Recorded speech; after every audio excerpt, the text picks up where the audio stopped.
Метео Велес, 16 јули 2020 година, вторник.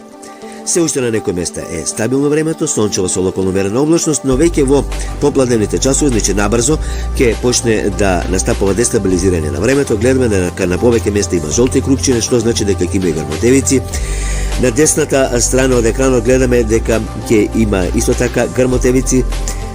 Жолтата и зеленкастата боја покажуваат дека ќе има тоа таму на тие места доста нестабилност. Тоа ќе биде во североистокот, истокот, нешто југоистокот од државава, потоа во северниот дел, Скопскиот регион, јужно-Скопскиот регион, околу Тетовскиот, Гостиварскиот регион, еве грмотевици гледаме дека ќе има и јужно-југозападно од Велешкиот регион према Прилепско, Кавадаречко, Неготинско, па југ према Кожув. По, да речеме, малку поштедени од ваква нестабилност би биле во крајниот југозапад. Значи таму не се очекува кој знае какво нестабилно време, меѓутоа сепак можно и таму нешто да има дестабилизирање на времето, но не толку како на другите места. Вакво нестабилно време и во наредните неколку дена. Метео Велес.